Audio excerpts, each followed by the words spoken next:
In two dimensions, we use polar coordinates to simplify many of our double integrals. In this video, we're going to discuss one of the three-dimensional equivalents to polar coordinates called cylindrical coordinates.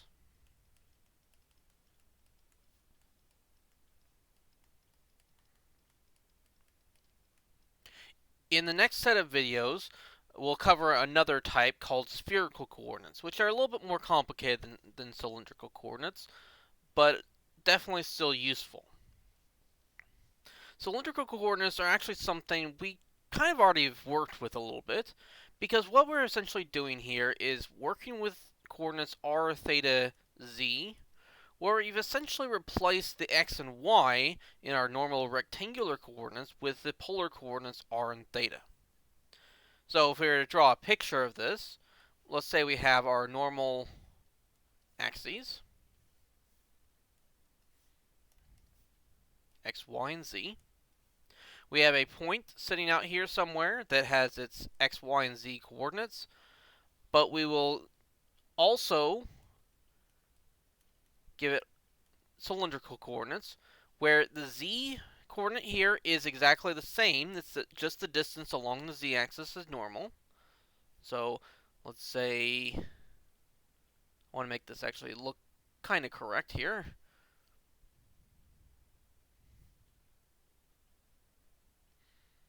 So if we map it directly over to the z-axis, that's our z coordinate, both in rectangular and in cylindrical. The r that we have here, this is not the distance from this point to the origin. It's actually the distance from that point to the z-axis. Or you could say if you look at its projection down here in the xy plane, it's just the distance from that point to the origin. So it's this distance here, or you could say this distance here. They're the same distance. Theta is going to be the angle that our point makes going around the z-axis. So obviously starting with the positive x-axis like we normally do. So that would be our theta, or if you think about this as going off in the positive x direction, it'd be the theta here as well. We can convert easily between cylindrical and rectangular coordinates, just using the same ideas that we had for polar coordinates. So in polar coordinates, remember, we had x equals r cosine theta, y was r sine theta. All we're really doing here is tossing in z, which is still the same z that we already had. Of course, we can also go kind of the other way. This is useful for going from r and theta to x and y. If we want to go from x and y to r, we use something like r squared is x squared plus y squared. If we want to go from x and y to theta, we might use something like tangent of theta is y over x. Stuff like that. Now let's get an idea of what things might look like in cylindrical coordinates. Now I should note right off that just like with polar coordinates, GeoGebra doesn't really just deal directly in cylindrical or the spherical coordinates that we're going to be talking about next time. So I'm going to have to just kind of show you what these shapes would look like, even if I have to kind of put in an input that is not what we'd put for cylindrical coordinates. But let's look at what some surfaces might look like in this new coordinate system. First of all, if we just let z equal a constant value, we're still going to get the same horizontal planes. Those are not going to change at all because our z coordinates haven't changed at all. It's going to be the ones where we have r as a constant value. So r as a constant, like maybe let's say r equals 1. Remember there, we need to somehow convert this back into a rectangular coordinates so I can actually plot it here. But if r equals 1, then r squared is 1, but r squared is x squared plus y squared. So we just get a cylinder. In fact, r equals 2 would be another cylinder, x squared plus y squared equals 4, and so on and so forth. This is really why we call this cylindrical coordinates, because r equals a constant will always give us a cylinder. And in fact, that is usually why we bring up cylindrical coordinates most of the time. When we're dealing with some region in three-dimensional space that is maybe a cylinder or something similar, this is a very convenient system to use. Technically, we could also look at theta equals a constant. If we forgot the n, but it's a little more complicated to do. It really, if you unpack it, it's our theta equals a constant surfaces are really just going to be the graphs of y equals some constant times x. So y equals x, this would be the graph of the theta equals pi over 4 equation. Or if we want to let theta equal 0, we could say this is just where y equals 0. Or if theta equals pi over 2, we could say that's where x equals 0. It's just all these planes, all these vertical planes that pass through the origin. Each of those can be written as theta equals a constant.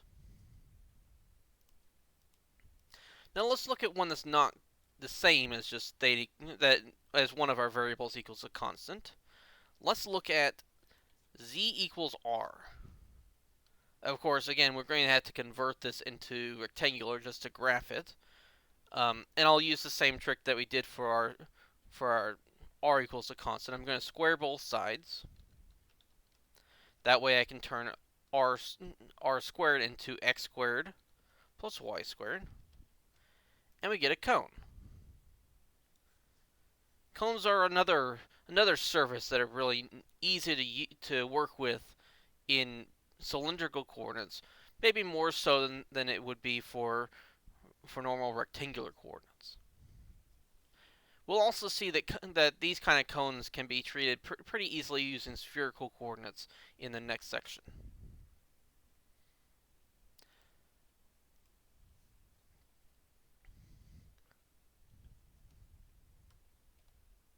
So obviously our goal here is mostly with regard to integration.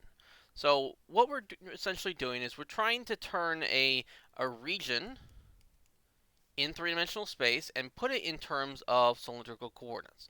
This is going to only really be useful when we have a type 1 region. So a type 1 region, remember, is a region with the form E is the set of points x, y, z, where x, y is in some region in the xy plane, and z is between two functions of x and y.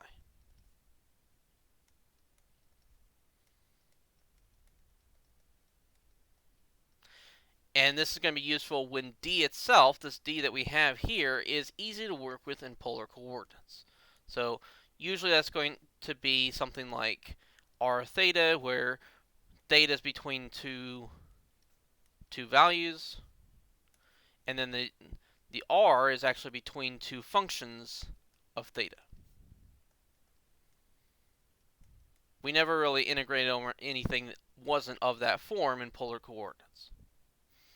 But it's essentially anytime we have a type 1 region where the region in the plane is easy to work with in polar coordinates, it's a good idea to actually go ahead and use cylindrical coordinates. And like we just saw a moment ago, that's pretty nice when we're dealing with something like a cylinder or a cone, anything that is nicely symmetrical around the z-axis. Things to look out for when you're trying to decide whether or not this is useful is when your surfaces are given in terms of like something like x squared plus y squared, anything like that easily nicely turns into r's or thetas. But when we do this integration, when we're integrating over e of some function f of x, y, z, we're essentially just going to use the idea that we use for type 1 regions, where we turn this into a double integral over d of the integral using these surfaces. So the integral from u1 of xy to u2 of xy of our function dz, and then the dA for the double integral. When we write d in polar coordinates, so using this notation that we have right here, theta is going to go from alpha to beta. R is going to go from h1 of theta to h2 of theta.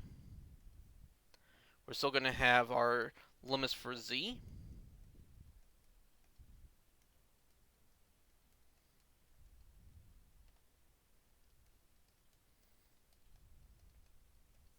We have dz, and now our dA is going to become, in terms of r and theta, we need an extra r. We have dr d theta. Of course, we're going to convert all our x's and y's in terms of r and theta. So all the x's will become r cosine theta. All the y's are going to become r sine theta. And we can also go ahead and move this r inside because it's a different variable than the z, so there's no problem with actually pulling it inside. And so we get our formula. Now, it looks maybe a little bit more complicated than it really is, because we're dealing with all these r cosines and r sines, all that stuff in here. Really, all that's saying is make sure you convert to polar coordinates. Don't have any x's or y's left over when you're actually working with this stuff. The main thing to worry about, again, is this extra r. Don't forget the extra r. It plays a pretty important role. And you will actually explain kind of what that represents coming up in the next couple sections. Of course, this is basically what we did in multiple of the examples that we did in last section, because we did use polar coordinates in multiple examples and to actually work them out a little easier. But here we just have a formula fully written out.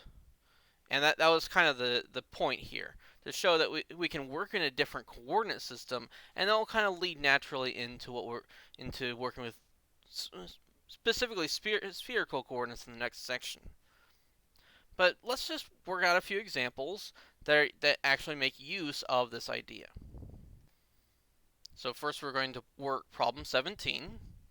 Here we're working with this integral of square root of x squared plus y squared, where the region that we're integrating over is the region that lies inside the cylinder x squared plus y squared equals 16, and between the planes -5, or z equals -5 and z equals 4.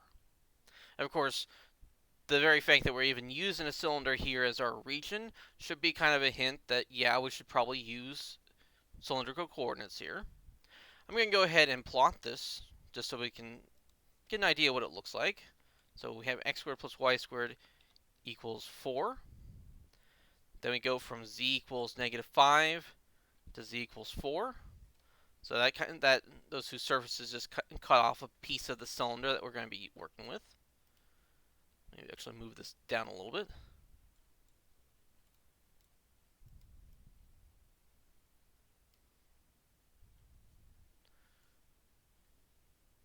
So we just have this cylinder in here.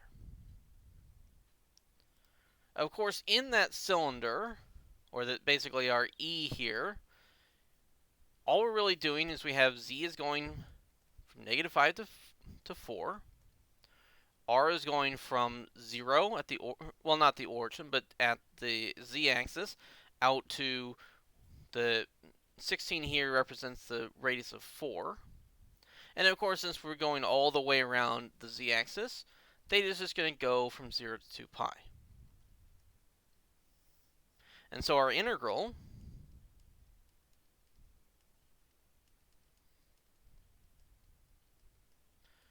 we'll just do our theta from 0 to 2 pi. R is from 0 to 4. Z is from -5 to 4. Our integrand here, remember x squared plus y squared is r squared. The square root of r squared is just r. We don't have to worry about any absolute values or anything like that because we're only looking at non-negative r's. So we'll get an r for our integrand, but then remember we do have an extra r from our formula.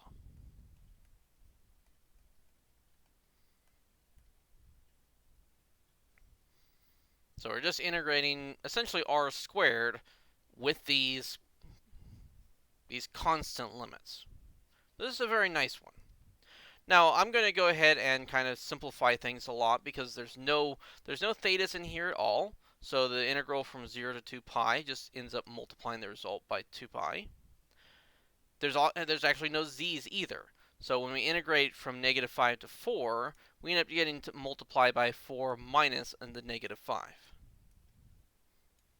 You can just imagine here that integrating with respect to z just gave us an extra z here, and then z is evaluated from negative 5 to 4 by just plugging those numbers in and subtracting them. More interesting part is going to be the integral of r squared, but that's actually a pretty simple one to do. I'm actually going to simplify this as well. That's going to be a 9. Integral of r squared is 1/3 r cubed from 0 to 4. Obviously, plugging in 0 is going to give us 0. Plugging in 4, we're going to get 4 cubed, but we're also going to have 1/3, a 9, and a 2 pi.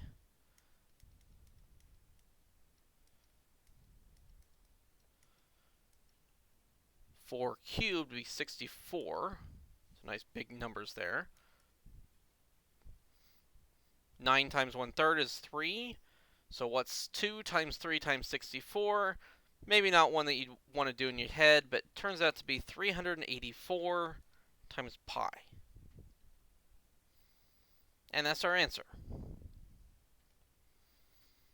Problem 19 requires a little bit more work. Here we're trying to integrate x plus y plus z over e, which is the solid in the first octant that is underneath this paraboloid. So let's actually go ahead and graph that. Our paraboloid here is z equals 4 minus x squared minus y squared. So you have this thing here. We're looking specifically at the part in the first octant. That's the one over here where everything's positive. And if we could even go ahead and plot our coordinate planes so that we can kind of see what that actually is. It's just this part here in this corner over here underneath that paraboloid. Now you might be wondering, there's no cylinders, there's not even any cones here, but what we do have is an equation for our paraboloid that has an x squared plus y squared in it. The paraboloid here, you can just replace the x squared plus y squared with r squared, and so z equals 4 minus r squared is the equation of that paraboloid in cylindrical coordinates. When we see something like that, it's a clue that cylindrical coordinates may be somewhat useful in order to actually solve the problem. Maybe not necessary, but maybe useful. And so that's what we're going to use this for. And they want us to use cylindrical coordinates here anyways.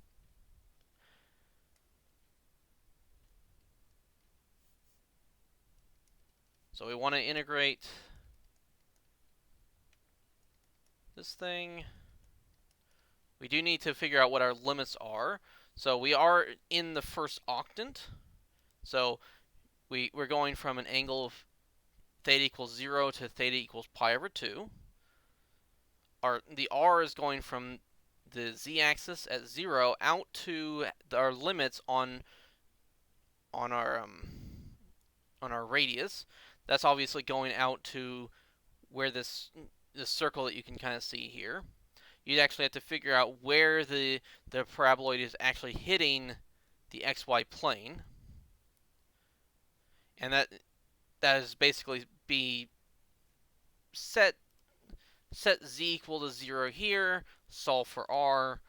R is going to end up going out to 2. So theta is from 0 to pi over 2.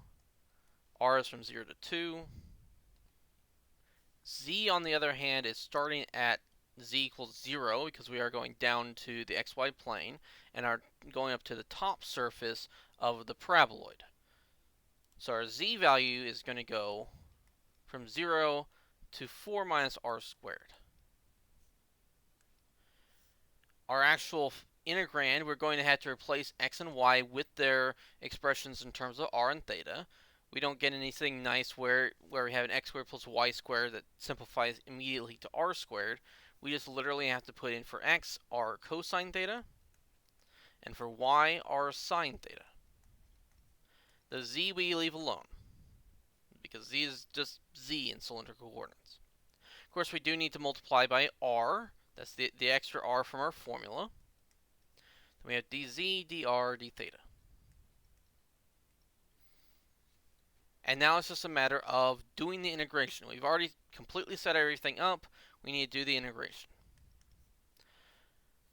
Unfortunately, this time we can't just immediately get rid of the theta part. There are thetas in the problem, so we're going to have to leave that alone. We even have z's in here, so the z part doesn't go away like it did last time. Now I'm going to go ahead and distribute the r to all these terms, but then I'm also going to integrate with respect to z, so I can save myself a little bit of space. There's no z's in the r squared cosine theta or the r squared sine theta, so those just get an extra z in there.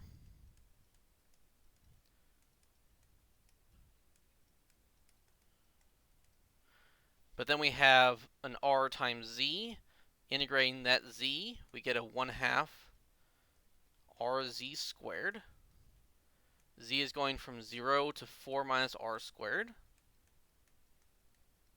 which we then get to plug the 4 minus r squared in for all these z's. Obviously, the 0 just gets rid of everything.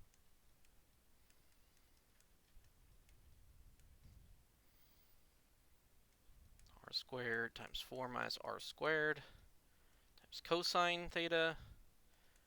Same thing times sine theta. And then 1/2 r times 4 minus r squared squared dr d theta. Kind of ran out of space there. Already getting a little bit long, but it's nothing we can't handle.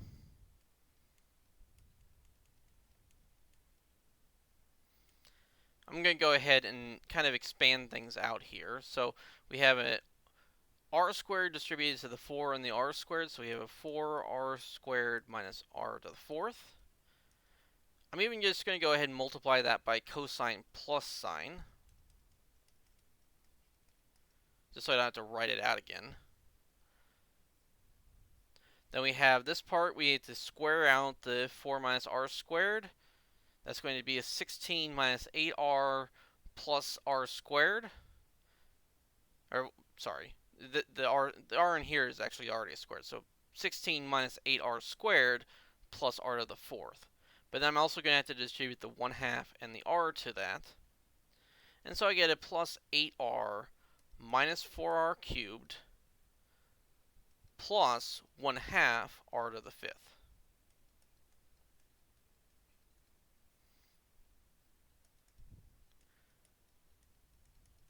When I integrate that, the cosine theta plus sine theta only depends on theta, so I'm integrating, and when I'm integrating with respect to r, that's just a constant. So we're just integrating 4r squared minus r to the 4th. So you have 4/3 r cubed minus 1/5 r to the 5th. Still times cosine theta plus sine theta. We have a plus 4r squared, a minus r to the 4th, and then a plus 1/12 r to the 6th. Had to divide that by 6. I get a plug in from 0 to 2. Obviously, when we plug in 0, everything just zeroes out anyways. That's pretty nice.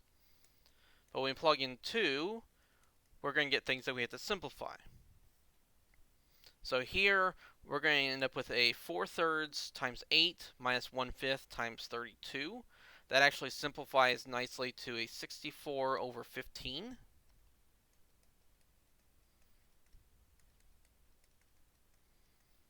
I'm kind of skipping a few calculational steps just so we can maybe fit this all on one page. 4 times r squared minus r to the 4th plus 12 r to the 6th. When you plug in 2, we just get a... Well, actually, these first two terms actually cancel out. This turns into a 16. This also turns into a negative 16. So really, we're just looking at 2 to the 6th over 12, or 64 over 12, which simplifies down to a 16 over 3.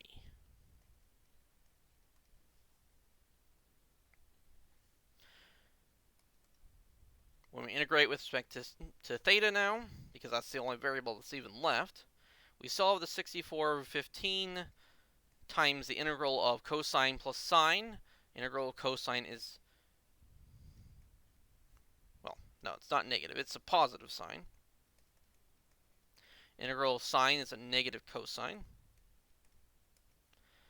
The 16 over 3, we just get a 16 over 3 times theta. We're going from 0 to pi over 2. When we plug in pi over 2, sine becomes 1, cosine is 0. So we have a 64 over 15. Actually, let's just write that out. 64 over 15 times 1 plus 16 over 3 times pi over 2.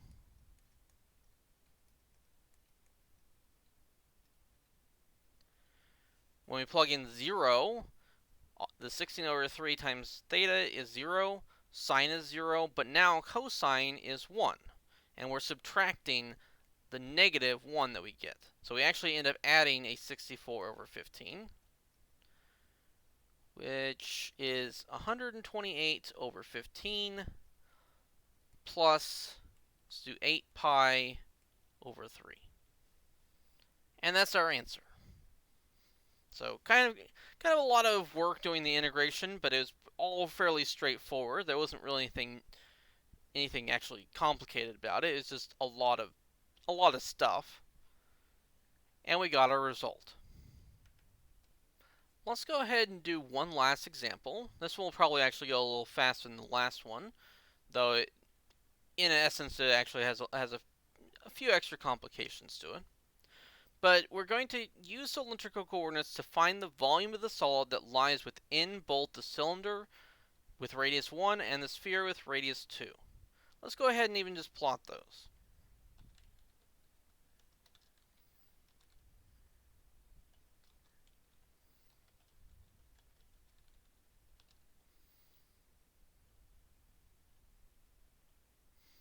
So we're looking at only the part that's inside both of them. So mostly the cylinder, but then on the top and bottom we have a kind of a curved top and bottom instead of a flat one. That's really the shape that we're trying to look at. We're going to find the volume of this by integrating the function just 1 over this region. In cylindrical coordinates, most of what we're going to be using here is the fact that we're inside the cylinder. Since we're going all the way around the z-axis, our theta is going to go from 0 to 2 pi. R is going to go from the z-axis of 0 out to the cylinder, which is 1. And then finally, our z is just going to go from this top surface, which is the top hemisphere that's contained inside the cylinder, down to the bottom hemisphere, which is contained inside the cylinder. So we can already say here that theta is from 0 to 2 pi, r is from 0 to 1, z we're going to actually have to take our equation for the sphere and turn this into an equation in cylindrical coordinates. There, x squared plus y squared is r squared, but the z part's still the same. So we're going to have to take r squared plus z squared equals 4 and solve for z. That means we're going to be bounded between the top hemisphere is the square root of 4 minus r squared, and the bottom hemisphere is negative square root of 4 minus r squared. And so our volume is a triple integral over, I'm going to call it E even though they didn't give it a name, of 1 dv. Theta goes from 0 to 2 pi. R goes from 0 to 1. Z goes from negative square root of 4 minus r squared to square root of 4 minus r squared. So even though I put a 1 here, don't forget in cylindrical coordinates we need that extra r. I'm not even going to bother writing the 1 at this point. Then we have dz, dr, d theta.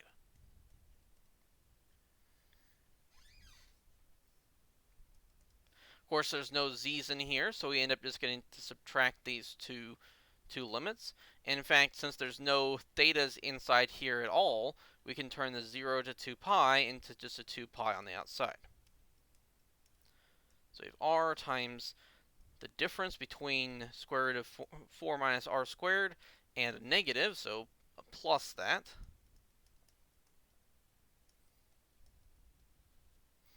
Or we could even just go ahead and multiply by 2 and only have a single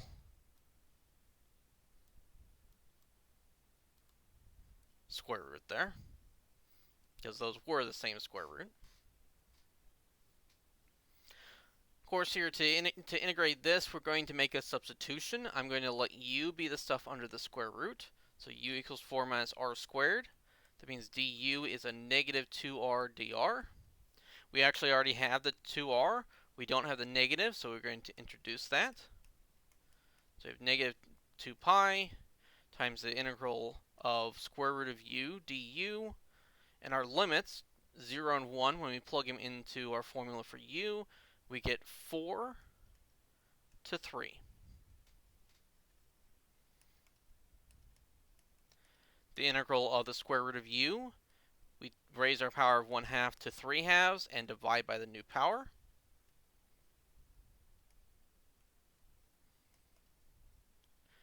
When we plug in our limits, the negative here allows us to essentially just swap the limits, so we can plug in the 4 first. I'm going to pull out the 2/3 though. So we're going to have a 4 pi over 3. What would we get when we take 4 to the 3/2 power? We can view that as 4 times square root of 4. Square root of 4 is 2, so 4 times 2 is 8. Then we subtract when we plug in 3. That one we get, again, 3 times square root of 3, and that one doesn't simplify. And really, that's our result. I guess you could distribute the 4 pi over 3 to cancel out that 3 for at least that part, but it won't cancel out of the 8. I don't know. I feel like this is probably the best way to just leave it. But that is the volume that's inside this piece. Alright, so I'm going to leave that here. Hopefully you got an idea of how we're using the cylindrical coordinates. Less on how to actually do the computations, because those are actually ones that we have already seen. But when we move into spherical coordinates, we're going to end up doing integrals that we haven't already been able to do, or at least haven't been able to do in that way. So get a good grasp on how the coordinates really work, what we're really doing with them, and then we'll make use of that intuition when we move into the next section. So I'll see you there.